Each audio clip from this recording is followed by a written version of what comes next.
धनियापुर गांव में गोलू नाम का एक लड़का अपनी माँ के साथ रहता था। गोलू की सुबह देर तक सोने की आदत थी। अरे गोलू उठ जा, 11 बजने वाले हैं। गोलू की माँ कई बार आवाज देती है, लेकिन गोलू सोता ही रहता है। लगता है ये ऐसे नहीं मानेगा।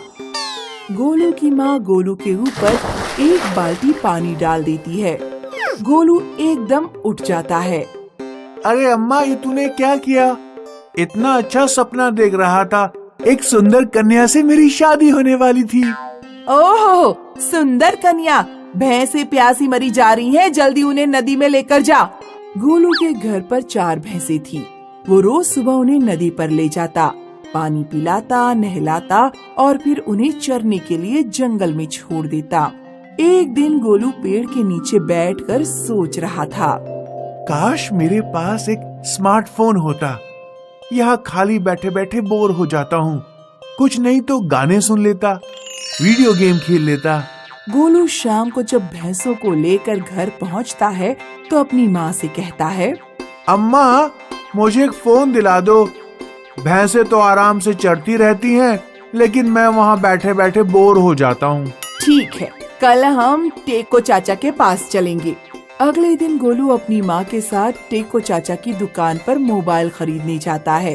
टेको चाचा, गोलू को एक मोबाइल दे दो जिसमें 4 GB रैम, 32 GB मेमोरी और डुअल सिम स्लॉट हो। अरे अम्मा, तुम ये सब कैसे जानती हो? अरे मैंने अपनी सहेली से सब पता किया।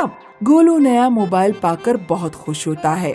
सुबह टॉयलेट सीट पर बैठकर मोबाइल में गेम खेलता, भैंस पर बैठकर मोबाइल यूज करता, रात में अंधेरे में देर तक मोबाइल चलाता रहता।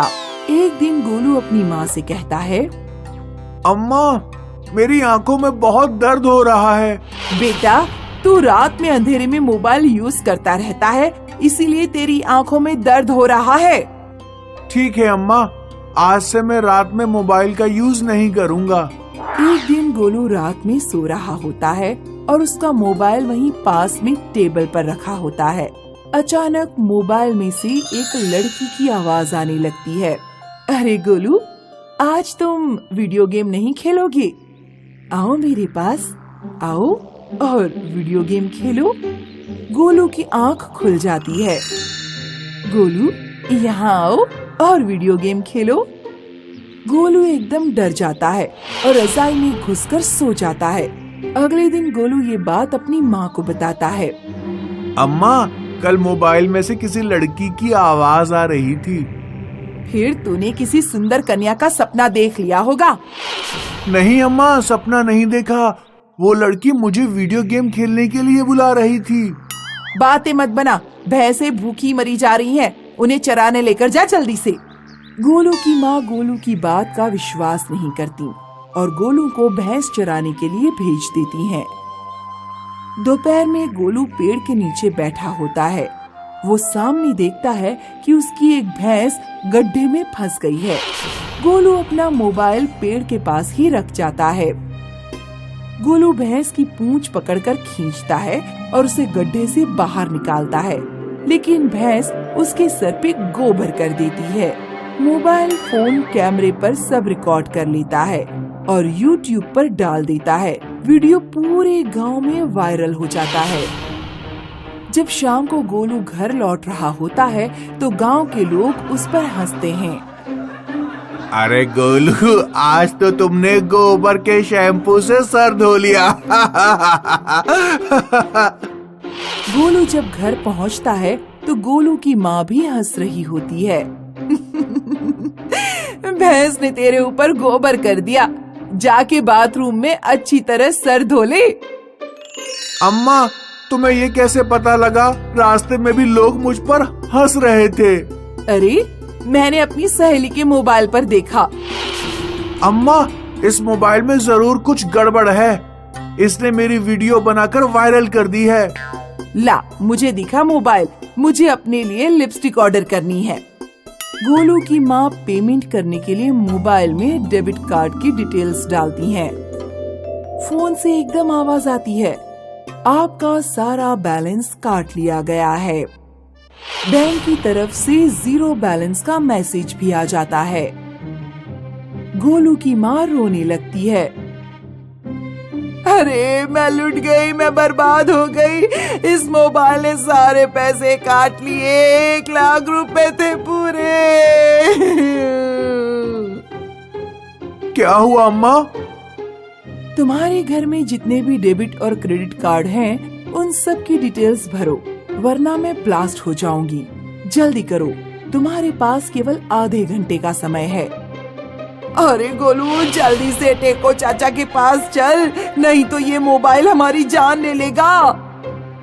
गोलू और उसकी माँ दौड़कर टेको चाचा के पास पहुँचते हैं और सारी बात बताते हैं। टेको चाचा मोबाइल की जांच करते हैं। तुम्हारा मोबाइल चाइना के किसी हैकर ने हैक कर लिया है। ऐसा उसने किसी गेम के द्वारा किया जो गोलू ने डाउनलोड कर रखा है। चाचा, मैं बिना मोबाइल के ही बहुत खुश था। ये मोबाइल तो जान की आफत बन गया है। इस मोबाइल को वापस रख लीजिए। टेको चाचा मोबाइल वापस रख लेते हैं और गोलू को पैसे लौटा देते हैं।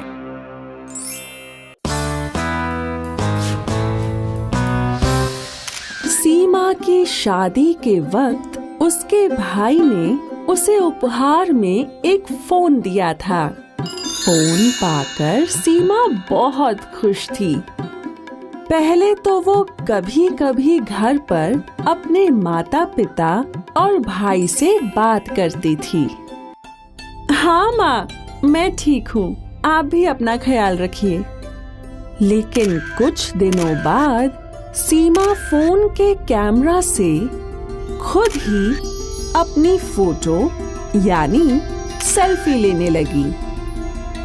खुद की तरह तरह की फोटो लेने में उसे बड़ा मजा आने लगा।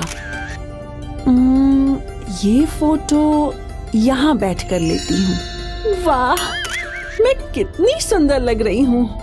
एक फोटो कमरे में भी। फोटो लेते वक्त सीमा का सारा ध्यान फोन के कैमरा में ही था।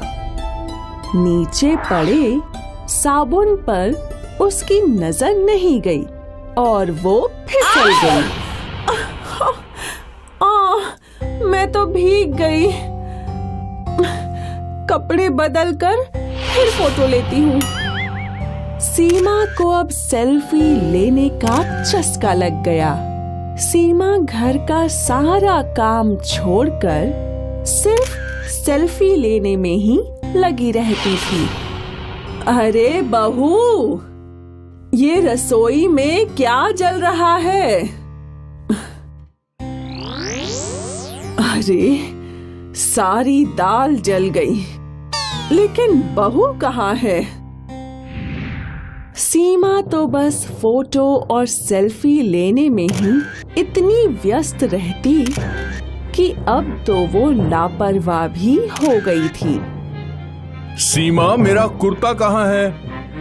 वो तो मैंने धोने के लिए गलाया था, लेकिन उसे धोकर सुखाना ही भूल गई। सीमा की सास और उसका पति सीमा की सेल्फी लेने की बुरी लत से बहुत परेशान हो गए। अगर बहू इसी तरह सारा दिन सिर्फ खुद की तस्वीरें ही लेती रहेगी तो गृहस्थी के काम पर ध्यान कब देगी? मैं सीमा को समझाऊंगा माँ। सीमा के पति ने भी उसे समझाने की कोशिश की, लेकिन सीमा की आदत नहीं बदली। घर में तो मैंने हर जगह सबके साथ अपनी तस्वीर ले ली, अब क्या करूं? क्यों ना मैं किसी पालतू जानवर जैसे बिल्ली या कुत्ते के साथ फोटो खींच लूं? सीमा बाहर गई और एक आवारा कुत्ते के साथ तस्वीर खींचने की कोशिश करने लगी, लेकिन जैसे ही वो कुत्ते के साथ सेल्फी लेने के लिए झुकी तो कुत्ते ने उसे काट लिया।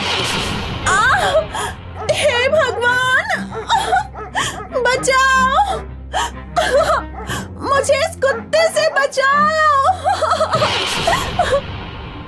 फोटो लेना तो दूर, सीमा अपना फोन भी वहीं छोड़कर भाग गई। सीमा की सेल्फी लेने की लत ने उसे ही मुसीबत में डाल दिया। कुत्ते के काटने पर उसे इंजेक्शन लगवाने पड़े और उसका फोन भी गिरकर टूट गया।